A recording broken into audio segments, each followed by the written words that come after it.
Hey everyone. I'm going to start out 2017 by diving into a topic I've been putting off for far too long. In part because the transgender community is so psychotic, it hardly seems worth the effort to try talking sense to them. But we have to. One of the big social issues near the end of 2016 was the inclusion of gender identity and gender expression into protected categories of the Canadian Charter of Human Rights. University of Toronto professor Jordan Peterson publicly refused to accept this addition, called Bill C-16, mostly on the grounds that forcing people's speech to include imaginary pronouns supports a toxic ideology and is authoritarian. It's also dangerous because trans identities are fantasy. Transgender is not a healthy identity, their assertions are not supported by science, and we should not normalize a pathological condition. I'm going to give links below to a recent report published in the fall of 2016, which concludes, in Part 3 on gender identity, the hypothesis that gender identity is an innate, fixed property of human beings that is independent of biological sex, in other words, that a person might be a man trapped in a woman's body or a woman trapped in a man's body, is not supported by scientific evidence. According to a recent estimate, about 0.6% of U.S. adults identify as a gender that does not correspond to their biological sex. Studies comparing the brain structures of transgender and non-transgender individuals have demonstrated weak correlations between brain structure and cross-gender identification. These correlations do not provide any evidence for a neurobiological basis for cross-gender identification. Compared to the general population, adults who have undergone sex reassignment surgery continue to have a higher risk of experiencing poor mental health outcomes. One study found that compared to controls, sex reassigned individuals were about 5 times more likely to attempt suicide and about 19 times more likely to die by suicide. Children are a special case when addressing transgender issues. Only a minority of children who experience cross-gender identification will continue to do so into adolescence or adulthood. There is little scientific evidence for the therapeutic value of interventions that delay puberty or modify the secondary sex characteristics of adolescence, although some children may have improved psychological well-being if they're encouraged and supported in their cross-gender identification. There is no evidence that all children who express gender atypical thoughts or behavior should be encouraged to become transgender. Transgender spectrum people suffer from a mental illness, and instead of treating it as such, we've chosen instead to indulge their delusions. We need to be concerned with medical ethics and responsibility, but instead we're turning the attempt to help these people into a hate crime. Well, what's more hateful? Trying to help the mentally ill adapt or creating more mental illness? Of course, the assertion that gender dysphoria is not a mental illness comes from the mentally ill themselves, and they think they've got all the answers. Non-binary people fall under the umbrella term trans, which refers to anyone whose gender doesn't match what they were assigned at birth. Often, the main thing I hear people cite to deny our existence is science. Yep, science. She's a bitch. As someone who genuinely loves science, it sucks to see people trying to use it to erase the existence of others, especially when there is plenty of science to suggest the opposite. At no point in the rest of his videos does this gentleman actually give any scientific research. He just says it exists. So next we have 2 non-binary snowflakes who claim that they're going to rebut myths. To send me some stereotypes and misconceptions about trans people, and we are going to debunk them right here, right now. Some people think transgender people are mentally disturbed or have some sort of mental illness. My dad says this. I get this. So, being transgender is a mental condition, and it's not a mental illness or a condition. Gender is mental, but it's not like something bad.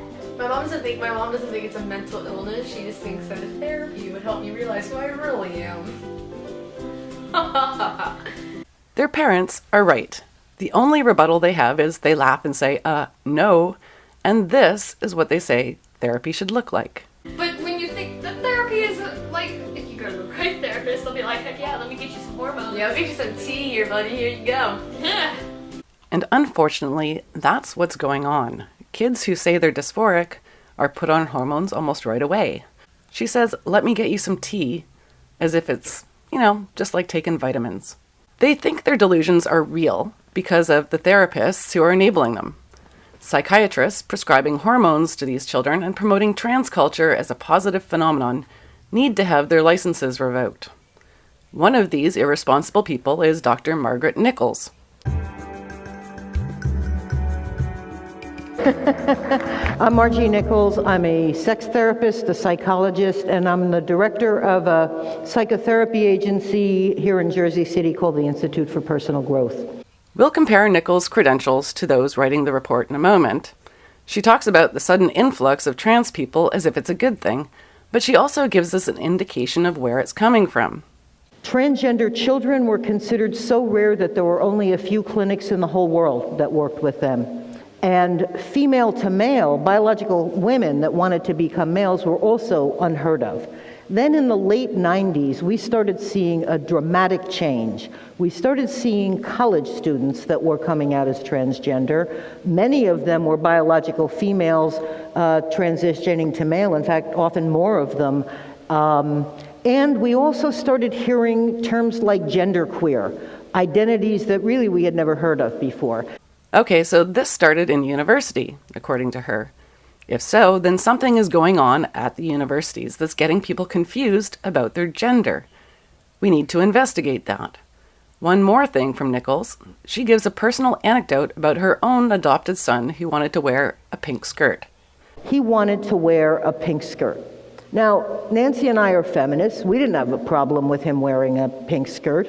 But back in the 1980s, we were a lesbian couple raising a child. It was widely believed that gay parents were going to totally screw their kids up. And so there was no question of us allowing Corey to wear a pink skirt in public or to wear it in school. She and her partner only allowed him to wear it in private settings, and miraculously, she tells us this. Everybody thought he was adorable.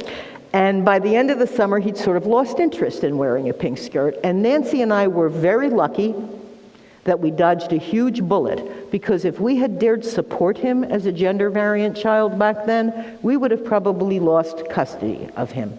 Yes, he grew out of it, as about 80% of children do. But somehow she sees this as the incorrect way to deal with such delusions today, even when her own experience showed that it was best to not encourage her son's behavior. So, this is what a real doctor looks like.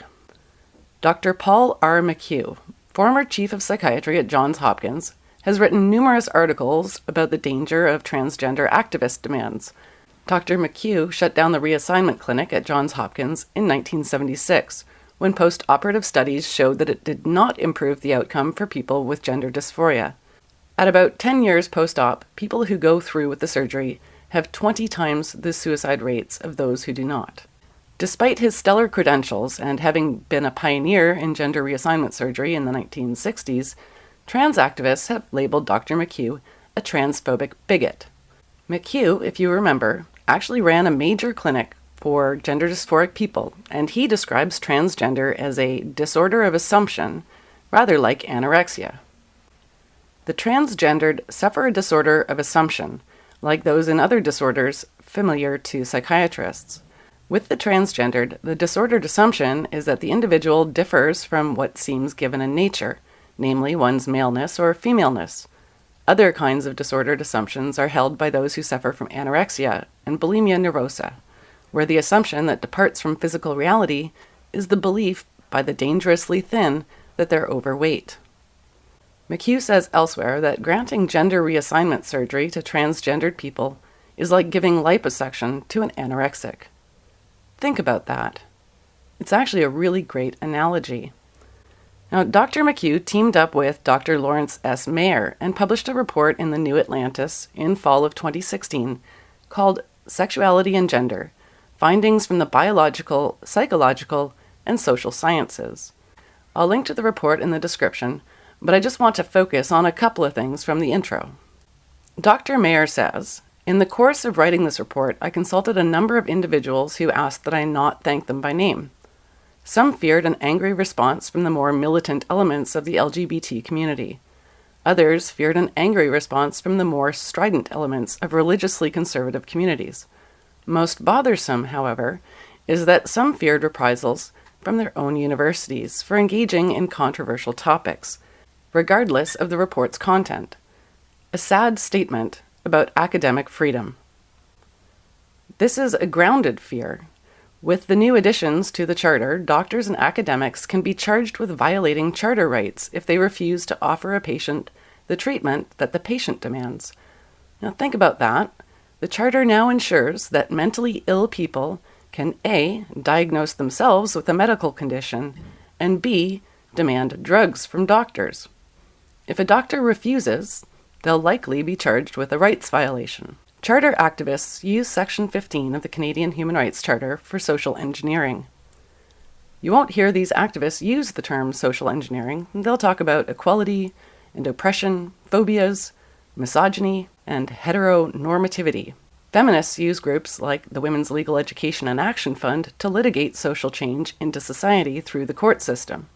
And trans activists will do the same. They've discovered that litigation is more effective than political lobby groups. While the activists are mostly composed of the mentally ill themselves and parents who are likely guilty of Munchausen syndrome by proxy, they turn their children into special snowflakes to get attention as the tolerant and wise caregiver, I urge you to compare their credentials to that of Dr. Lawrence S. Mayer.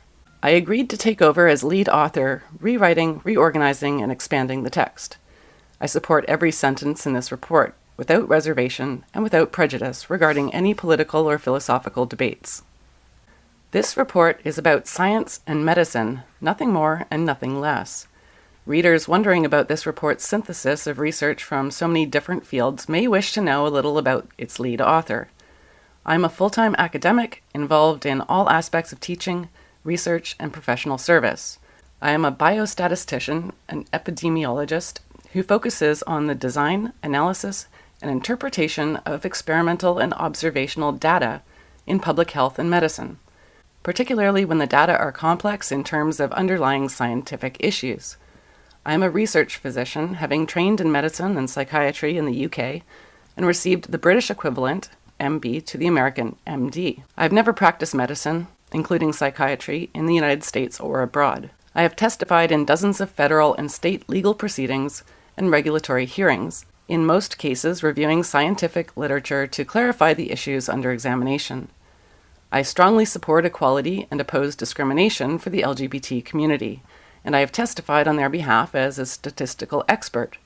I've been a full-time tenured professor for over 4 decades. I have held professorial appointments at 8 universities, including Princeton, the University of Pennsylvania, Stanford, Arizona State University, Johns Hopkins University, Bloomberg School of Public Health and School of Medicine, Ohio State, Virginia Tech, and the University of Michigan. I've also held research faculty appointments at several other institutions, including the Mayo Clinic. My full-time and part-time appointments have been in 23 disciplines, including statistics, biostatistics, epidemiology, public health, social methodology, psychiatry, mathematics, sociology, political science, economics, and biomedical informatics. But my research interests have varied far less than my academic appointments. The focus of my career has been to learn how statistics and models are employed across disciplines, with the goal of improving the use of models and data analytics in assessing issues of interest in the policy, regulatory, or legal realms. I have been published in many top-tier peer-reviewed journals, including the Annals of Statistics, Biometrics, and American Journal of Political Science, and have reviewed hundreds of manuscripts submitted for publication to many of the major medical, statistical, and epidemiological journals, including the New England Journal of Medicine, Journal of the American Statistical Association, and American Journal of Public Health. I am currently a scholar in residence in the Department of Psychiatry at Johns Hopkins School of Medicine and a professor of statistics and biostatistics at Arizona State University. Up until July 1st, 2016, I also held part-time faculty appointments in the Johns Hopkins Bloomberg School of Public Health and School of Medicine, and at the Mayo Clinic. Often, the main thing I hear people cite to deny our existence is science. So, if your child is experiencing gender dysphoria, who are you going to call? Who do you trust more? It is not compassionate to encourage the delusions of a mentally ill person. It is not compassionate to put children on hormones that can sterilize them or to encourage them to cut off healthy body parts when these actions will increase the likelihood of suicide later in life. It is not compassionate to lie about scientific findings, putting self-mutilating behavior on a pedestal and encouraging the destruction of an entire generation. Compassion means telling people the truth, even when they don't want to hear it. And the truth the trans community needs to hear is that they're wrong. They were not born this way. I'll show you what true compassion looks like.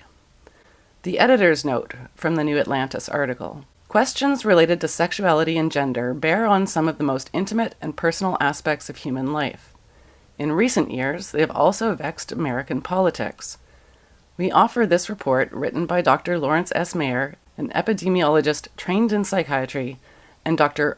Paul R. McHugh, arguably the most important American psychiatrist of the last half-century, in the hope of improving public understanding of these questions. Examining research from the biological, psychological, and social sciences, this report shows that some of the most frequently heard claims about sexuality and gender are not supported by scientific evidence. The report has a special focus on the higher rates of mental health problems among LGBT populations, and it questions the scientific basis of trends in the treatment of children who do not identify with their biological sex. More effort is called for to provide these people with the understanding, care, and support that they need to lead healthy, flourishing lives.